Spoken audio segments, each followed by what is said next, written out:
Hi everyone, so this is the video I've been planning on doing for some time, and it's going to be detailing my experiences with chronic illness and chronic pain. It's somewhat meant to be serving as an excuse of sorts regarding my absence from the YouTube channel over the past year. It's also just adding another voice to the discussion of chronic pain and illness on the internet, and I suppose it's also a way of opening up more to you guys and just being honest about these issues, and hopefully might get us engaged in further discussion and debate, and maybe it will offer insight or comfort even to some of you if you happen to be suffering from any of these conditions, or if you have friends or family who suffer from these conditions. It might maybe provide a little more information or some context or something. And yeah, it's really just, I felt it was time that I did this, and hopefully it's going to be a beneficial, positive thing. I certainly don't mean to aggravate, upset, annoy anybody with what's going to be discussed in this video, and we'll see how it goes. I'm rather nervous. Okay, let's go. I figured I may as well just start off by listing what conditions I have been diagnosed with. A lot of these were conditions that started to show symptoms during my early adolescence, when I was about 13, 14, but most of them weren't officially diagnosed till around 16, 17, 18. So there was a few years of back and forth and being quite uncertain.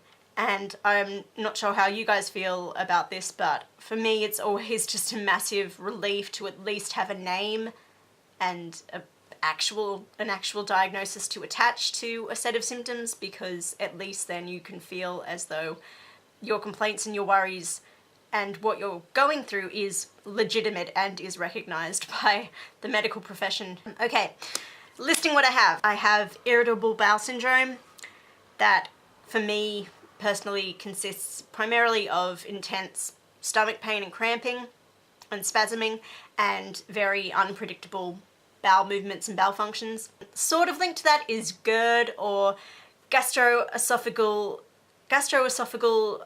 reflux disease.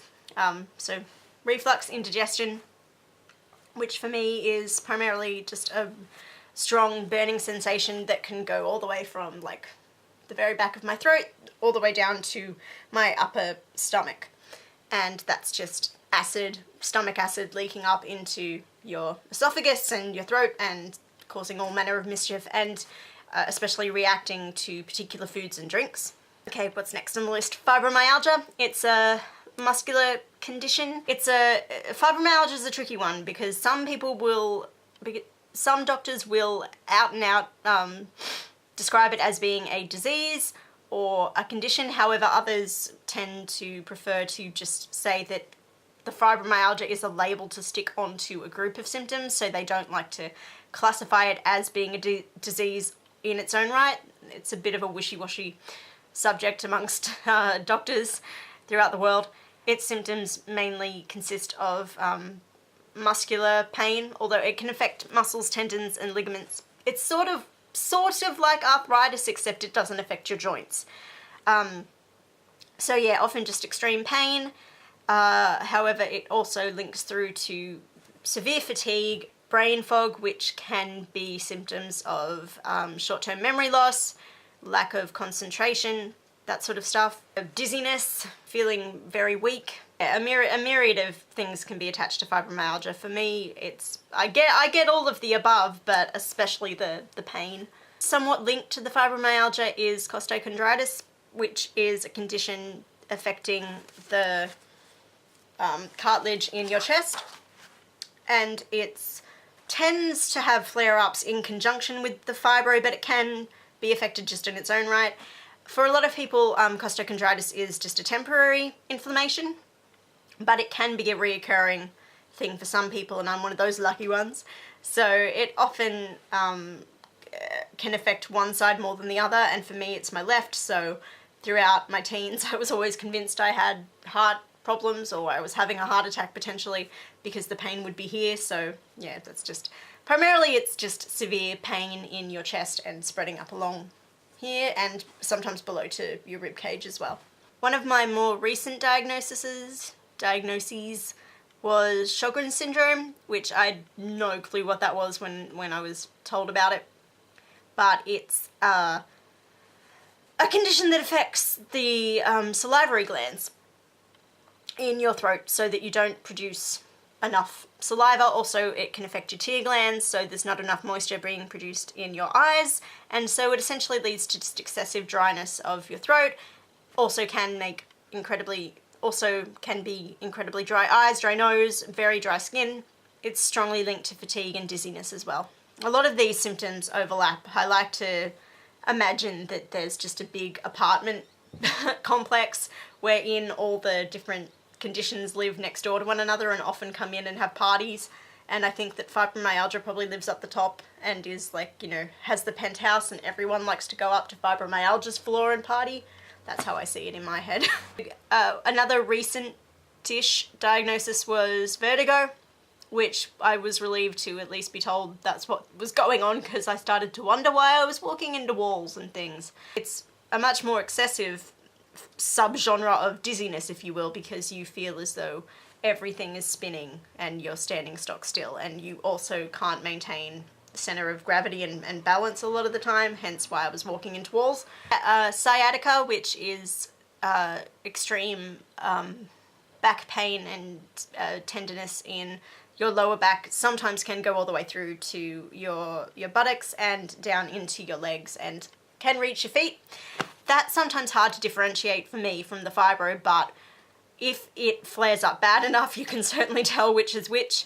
And the sciatica wasn't something that was an issue for me until a few years ago, and it's been an on and off problem since then. When I was about 12 or 13, I think, I was like vague. I was just given the broad definition of being hypoglycemic. My nan has diabetes type 1, and I've gotten my blood sugar tested fairly regularly, but yeah, just I often have to eat at regular intervals throughout the day. I've got to do a lot of grazing, or I get incredibly shaky and lose my concentration entirely and start getting sweaty, cold sweats and stuff, so I have to eat a fair bit or I get notably affected. There's also been some not nice stuff in my lady areas. I have had on and off endometriosis. I've had surgery to remove some endometriosis. I've had ovarian cysts that I've had to have removed because they decided that it'd be fun to wrap around the ovaries, so that was cool. Endometriosis and ovarian cysts, typically if you get them once, you will get them again. So I have to keep getting tests with regards to that, and just maintaining an eye on things and making sure it's not flaring up again and whatnot. So that's cool. There's also a few more conditions that I do suffer from in the downstairs department, but that's quite a personal topic to discuss. Also, I can't actually pronounce the name of the conditions because it's rather Latin-y, and I don't like embarrassing myself trying to pronounce things.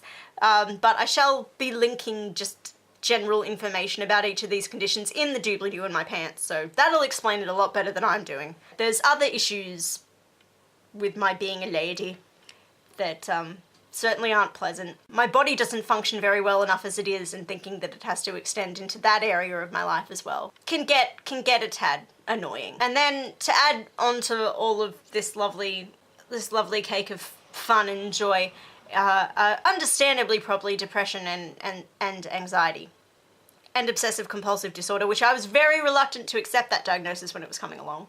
The other more topical stuff, just like fairly chronic skin eczema and sinus and hay fever, things that, you know, plenty of people suffer from. If my body's bored that day, it'll probably do something with one of those as well, because why not? If you would like me to do any separate videos detailing specific experiences and issues regarding any of these conditions that I've just listed, then please do request so in the comments. I'm more than happy to do that, but I'll only do that if the interest is there, so just give me a heads up and I'll get right on that.